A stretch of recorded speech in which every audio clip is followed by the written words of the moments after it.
Chapter 43. Branding, Branding, Branding. People say the word branding as though it's a mysterious and complex proposition. But when you peel off all the layers of hype, it comes down to this. If advertising is getting your name out, then branding is simply attaching something to your name. A brand is the sum total of all the mental associations, good and bad, that are triggered by a name. What does your name stand for in the mind of the public? What are the mental associations triggered by your name? You mean it actually matters what I say in my ads? Yeah, it actually matters. But I was led to believe that all I had to do was reach the right people with my message. And you believed it? Demographic and psychographic targeting do have their place in strategic ad planning, but their importance has long been overrated. The painful crash of the NASDAQ in April 2000 was due to the fact that America's dot-coms were reporting revenues far below projected levels, and their burn of investor cash was being accelerated as a result. Investors in the Internet got out faster than a fat kid in dodgeball. Most Internet business plans called for enormous revenues to be generated through the sale of advertising. The Internet promised advertisers, quote, ads precision targeted to audience profiles, and a stronger advertising solution that will better enable you to reach the right user at the right time. In USA Today's Tech Report of November 5, 1999, Center for Media Education Executive Director Jeffrey Chester reported that, quote, Internet ad networks do essentially all of their data gathering surreptitiously through cookies placed on users' browsers. Marketing databases, thanks to the Internet, now contain more information about consumers' purchasing habits than ever before. But a short 8 months later, on July 17, 2000, the Potomac Tech Journal's Steve Robley reported, quote, growing evidence that web advertisers are dissatisfied. More than 9 in 10 web-based businesses are not happy with the results of paid banner ads. In response to this, Advertising.com promised that its new goal would be, quote, to better target advertising messages to the right demographic groups. Huh? Even though it may seem counterintuitive, the simple truth is that the advertiser's message itself is far more important than the vehicle of its delivery. Successful branding depends on your ability to speak to the customer in the language of the customer about what matters to the customer. The goal of branding is simply to be the name that customers think of immediately whenever they or anyone they know needs what you sell. Branding is about the message. The analytical sales reps of the Internet preached that psychographic targeting was all that really mattered. They were tragically mistaken. Their ads failed miserably, and the sales reps who promised miracles through targeting are now mostly unemployed. You haven't built your branding campaign around reaching the right people and forgotten about the importance of associative ad copy, have you?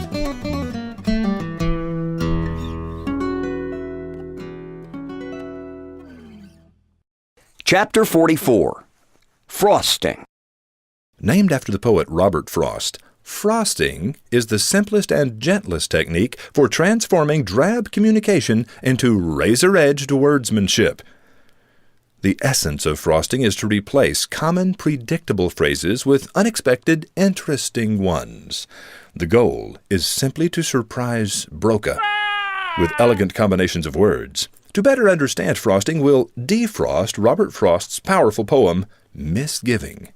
Compare the language in the first defrosted poem with the corresponding phrases in the original, fully frosted version that will follow it. The leaves all shouted, "We will go with you, O wind." They said they would follow him to the end, but they got sleepy as they went along, so they tried to convince him to stay with them. Ever since they got started way back last spring, the leaves had been looking forward to this flight, but now they would rather hide behind a wall or lay under some bushes to spend the night. And now, when the wind yells at them to come along, they answer him with less and less vigor. At most, they just move around a little, but they don't move very fast. Go figure. I'd like to believe that when I am dead and can finally figure out what there is to it and learn all the mysteries beyond the grave, that I won't be like them, too tired to do it. Defrosted, the story has the feel of those tacky little third-grade limericks, doesn't it? Now, let's read the poem again as Frost originally wrote it. Take note of the vivid, concise mental images created through Frost's unusual combinations of common words, and how he plunges you quickly into the action with an early verb. All crying, "We will go with you, O wind!" The foliage follow him, leaf and stem, but a sleep oppresses them as they go, and they end by bidding him stay with them. Since ever they flung abroad in spring, the leaves had promised themselves this flight, who now would fain seek sheltering wall, or thicket, or hollow place for the night. And now they answer his summoning blast with an ever vaguer and vaguer stir, or at utmost a little reluctant whirl that drops them no further than where they were. I only hope that when I am free, as they are free to go in quest of the knowledge beyond the bounds of life, it may not seem better to me to rest. Chapter 45. Sousing. Life Magazine, April 6, 1959. If you should ask Dr. Seuss how he ever thought up an animal called a Bipponobungus from the wilds of Hipponohungus, or a tizzle-tufted mazurka from the African island of Yurka, his answer would be disarmingly to the point. Why, I've been to most of those places myself, so the names are from memory. As for the animals, I have a special dictionary which gives most of them, and I just looked up their spellings. The technique I call sousing is simply making up your own new words. Do you have the courage to do it? Nothing delights Broca quite so much as instinctively knowing the meaning of a word that he's never heard before. Sitting in the toll booth of the brain, the ever-watchful Broca hates predictability, but he's always delighted by the elegant unexpected. Dr. Seuss understood the danger of predictability. While each of his stories had a moral, he was careful never to start with one. Kids, he once said, can see a moral coming a mile off, and they gag at it.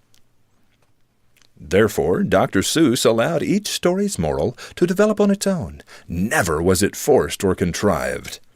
When a writer is surprised by the ending of his own story, and by the moral message it contains, you can bet the reader will be too.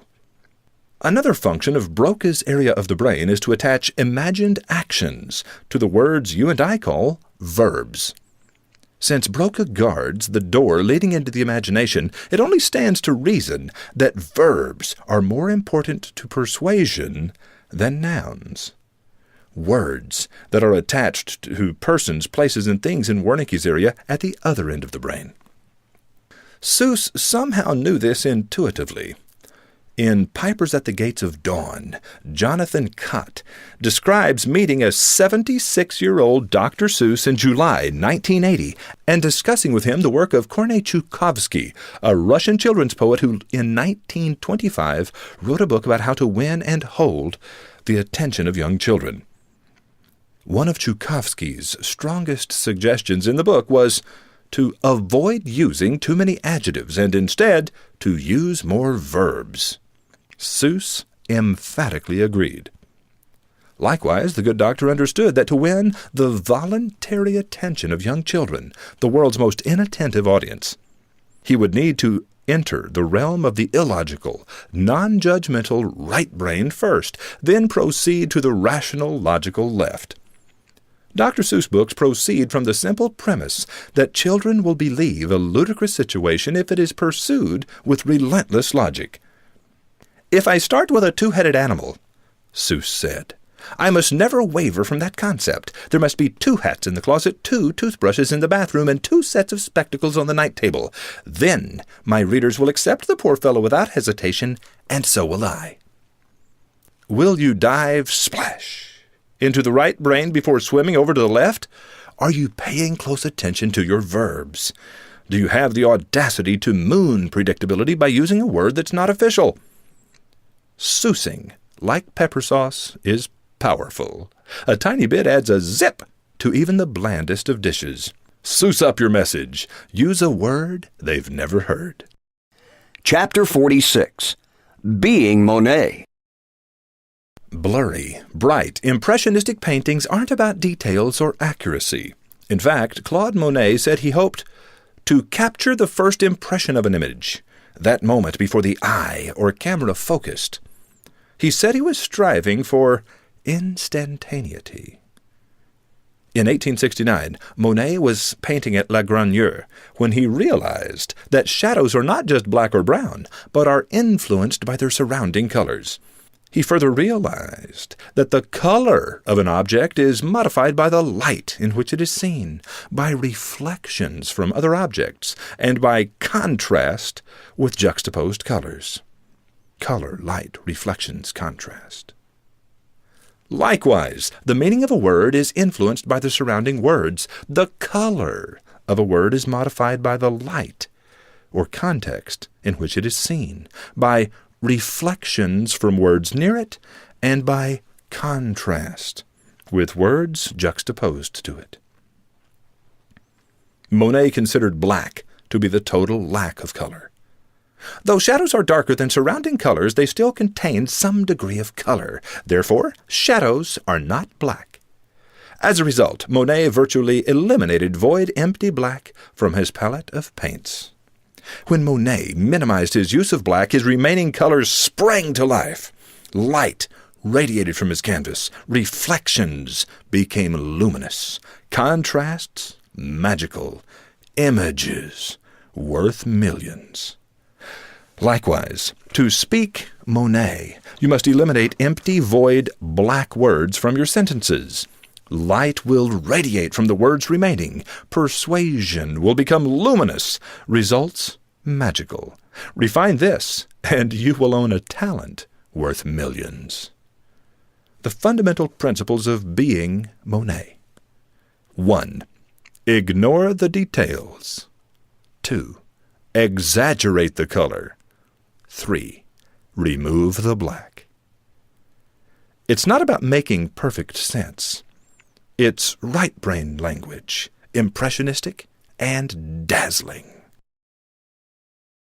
I was born and grew up in Baltic marshland by zinc-gray breakers that always marched on in twos, hence all rhymes, hence that wan, flat voice that ripples between them like hair still moist, if it ripples at all.